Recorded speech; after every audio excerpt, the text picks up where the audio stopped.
and our eyes on the Nigerian and global streets. And we do our best to bring you trending stories that are trending across Nigeria and the world in order to have some decent and interesting dialogue about it.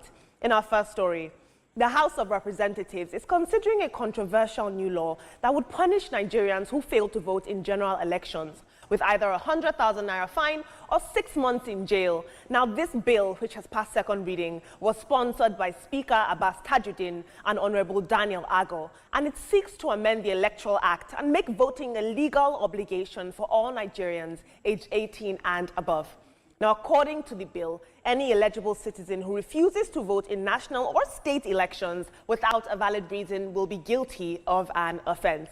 Now, the lawmakers are arguing that the proposal is aimed at tackling widespread voter apathy, which they describe as a serious threat to Nigeria's democracy.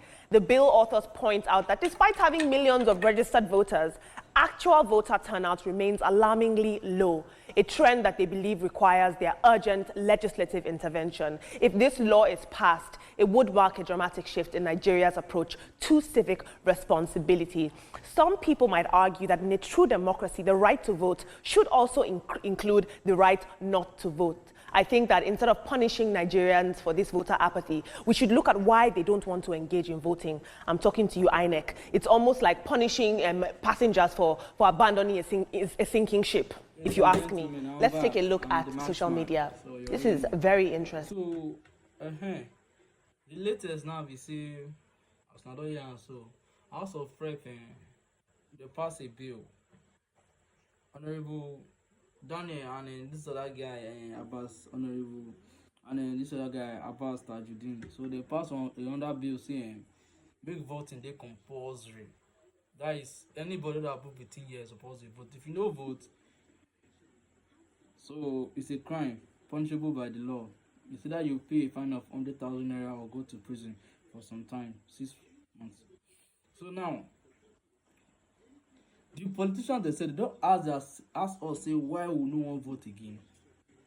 Yes, we no want vote again because if we vote, nobody will vote, nobody they give. Now they better say they give food they won't give. So why they bother us to vote? Then they don't say they will do it in they like after we don't waste our time, so we won't go vote finish. You blame us when no one vote again because we don't want vote again. If we vote, now work with the vote, we vote on the vote. What's that? Now only you two will benefit the top politicians in Nigeria. Not your matter. Every other thing don't really matter. INEC as well has failed us. They still want us to go out and be voting, forcing us to come and vote when they don't say yes, even if women said they'll still do their mind.